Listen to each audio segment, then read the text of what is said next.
Student debt was sold as an investment in your future.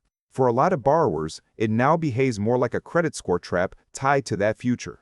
The trap is not just the balance itself. It is what happens when that balance starts shaping the rest of your financial life. Because in modern America, student debt does not stay in one corner. It spills into borrowing, renting, transportation, and even basic adult timing. This matters now more than ever because the student loan system is no longer in the strange frozen state people got used to during the pandemic years. The New York Fed reported that outstanding student loan debt stood at about $1.66 trillion in the first quarter of 2026. That is a massive weight still sitting on household balance sheets, and the student loan delinquency rate rose to 10.3% of balances that were 90 or more days delinquent, up from 9.6% in late 2025. That is not just a spreadsheet problem. That is a real-life pressure signal. It means millions of people are trying to restart normal financial life while an old debt system is getting ready to judge them again. Restart is hard enough without a score penalty hanging over it. This video is not about saying college is always a scam or that every student loan is automatically bad. Education can absolutely create opportunity. Some degrees pay off very well, some borrowers manage repayment just fine. But the system becomes dangerous when the debt meant to open doors starts quietly closing other ones. That is where the credit score trap begins. The CFPB says student loans affect your credit score because your student loan amount and payment history are part of your credit report. That sounds boring until you remember what a credit score can influence: mortgages, apartment screening, insurance, and other borrowing costs. A school debt can ripple much farther than school. So student debt is not just a monthly bill. It can become a lever that changes the price of the next stage of life. That is why this is not just an education story. It is a status and timing story too. A lot of people imagine debt trouble as total collapse, but the trap usually looks more ordinary than that. You make the payment or miss it or carry fear about missing it, and the debt starts influencing your next move. Maybe you delay moving out. Maybe you delay buying a car. Maybe you avoid applying for a mortgage because you are scared of what the file says. Maybe you take the first safe job instead of the better long-term fit because the payment clock is loud. Debt can make urgency feel wiser than strategy. That is one of the first hidden costs of student debt. It narrows timing, and timing is one of the most underrated forms of economic freedom. The balance may sit on paper, but the psychological effect shows up in decisions.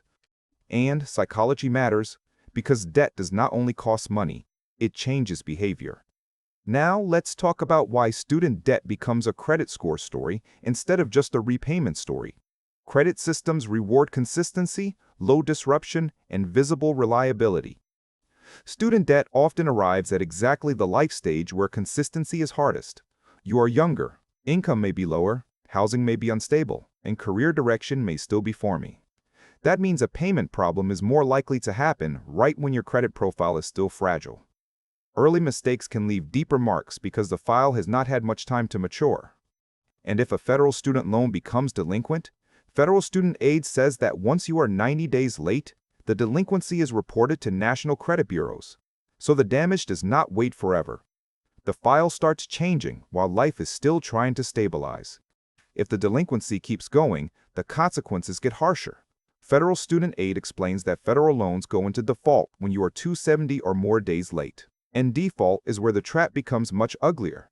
Default can trigger collection consequences, deeper credit damage, and years of financial drag. It is not just a bad month, it can become a bad chapter.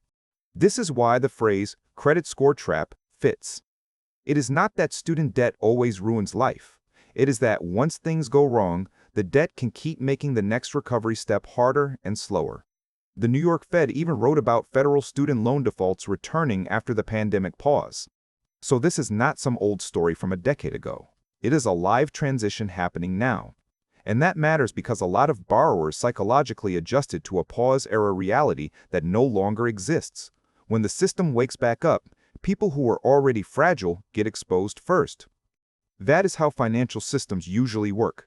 They look quiet right until the support disappears. There is another reason. Student debt becomes a score trap. The debt is unusually bad at disappearing from your life narrative. It follows you across too many chapters. A credit card balance can be paid off and emotionally boxed away. A student loan often sits for years, sometimes decades. That long timeline means the debt has more chances to collide with recessions, layoffs, moves, illness, and adult chaos. The debt stays put while life keeps changing around it. And every collision creates risk for the credit profile. This is one reason student debt feels different from other debt. It is sticky debt during unstable years. It arises before wealth, before buffers, and often before professional stability. So the debt starts earlier than your protection does. That is a bad design if your goal is broad upward mobility. You are asking people to climb while extra weight is tied to the ladder. To be fair, not every borrower faces the same risk. Income, degree type, family support, completion status, and interest rates all matter. A doctor with high earnings potential and family help is not in the same position as a borrower who left school early and entered a weak labor market. That is why student debt is also a sorting system. It does not hit all education equally, and it does not hit all borrowers equally either. And this is where class starts showing up again. Borrowers from stronger families often have more room to handle repayment shocks. They may get help with rent, a place to stay, a small emergency transfer, or advice that actually saves money. Borrowers without that support have to solve the same debt from a thinner platform. So the same loan system can produce very different outcomes depending on what sits underneath it. That is why people sometimes talk past each other on this topic. One person says, "I paid mine, just budget better." Another says, "This debt delayed my whole life." Both may be reporting real experiences from different starting points and different support systems. The score trap grows even sharper when student debt interacts with other debt. Real budgets rarely contain only one problem at a time. A borrower already carrying rent pressure, credit card balances, or a car payment has less room to absorb a student loan restart. And once cash flow gets crowded, the risk of missed payments rises across the board. That means student debt can damage credit directly and indirectly, directly through student loan delinquencies, indirectly by making the rest of the budget harder to hold together. This is exactly what traps people. Not one dramatic event, but a chain reaction. And chain reactions are what credit systems punish worst, because they produce visible instability. There is also the life stage irony. Student debt is attached to the very period when people are trying to build adult credibility. It shows up right when borrowers want to look stable on paper. You are supposed to become a reliable renter, borrower, worker, saver, maybe eventually a homeowner. But a debt from your training years can weaken the score used to judge your readiness for those later roles. So the system can end up punishing you later for how you financed becoming productive in the first place. That is a pretty dark joke if you think about it long enough. Now, it is worth saying this clearly: credit scores are not fake. Payment history matters for lenders. Lenders are not irrational for wanting some risk signal. The problem is not that the system measures risk. The problem is how widely the consequences of one debt can travel, and how long they keep traveling.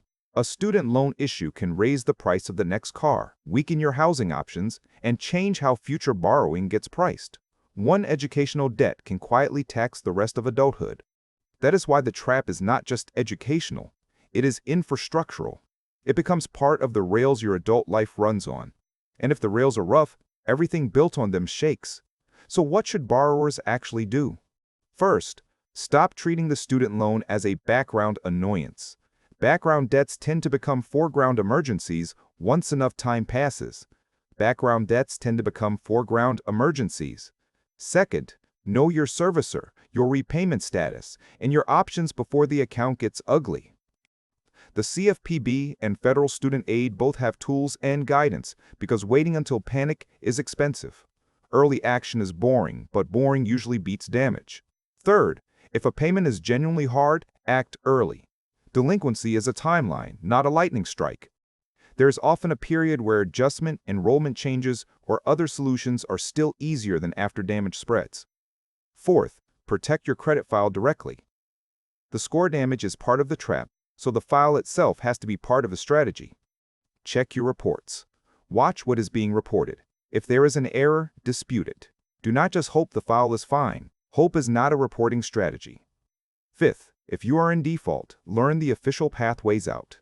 Federal student aid says you can get out of default through rehabilitation, consolidation, or repayment in full.